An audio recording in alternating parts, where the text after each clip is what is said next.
Itong kwento ng mga katulad ko na malapit ng suungin ang mundo. Sa pagkabata ay magpapaalam na, dahil realidad ay papasukin na. Etong kwento ng mga katulad ko na malapit ng suungin ang mundo. Sa pagkabata ay magpapaalam na, dahil realidad ay papasukin na. Ay dumaan sa pagkabata, lahat ng kailangan sa magulang nakaasa. Mula pagkain, damit, maging gamot.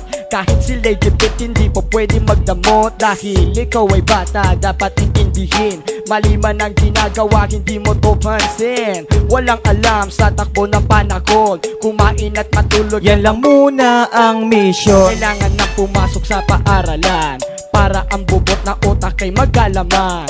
Bumasa at sumulat dito magsasanay, upang pagdating ng araw ay maging mahusay. Mga pangarap sabay sa paglaki ng makukulit na musmus at maliliksi. Ngunit linggit sa kanilang kaalaman, pahirap na ang daan. Itong kwento ng mga katulad ko na malapit ng suungin ang mundo. Sa pagkabata ay magpapaalam na, dahil realidad ay papasukin na. Etong kwento ng mga katulad ko na malapit ng suungin ang mundo. Sa pagkabata ay magpapaalam na, dahil realidad ay papasukin na. Halamang ipinula ay meron ng dahon, alam na kung saan nagmumula ang alon. 5 taon edad na dagdagan ng 4, natuto nang malaman ng mali sa nararapat. Nguning habang kamusmusay buwinawaksi, sasagupain na unos ay tumitindi. Tataas ang pamantasan, ito ay sasabay sa agos ng iyong katayuan. At dahan-dahan iyong mapapansin, nagbabago pati na ang bituin.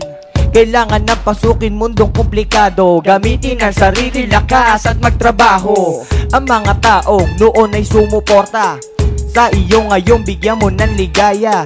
Ito na ang simula ng bagong yugto, maganda dahil daan mas mabato. Ito ang kwento ng mga katulad ko na malapit na suungin ng mundo. Sa pagkabata ay magpapaalam na, dahil realidad ay papasukin na. Ito ang kwento ng mga katulad ko na malapit na suungin ng mundo. Sa pagkabata ay magpapaalam na, dahil realidad ay papasukin Eto, na. ilalahad na sa talatang ito, mga kwento at pangarap na nooy nabuo. Tumakbo, gumalaw hanggang di natanaw, sumaya, umusbong hanggang sa naging balaraw. At ikaw ang naging bunga ng halamang ito, na nooy binhina bago sibol lang sa mundo. Ngayon ay isang ganap na punot, napakataas, kaya ng laban ng bagyo, napakalakas.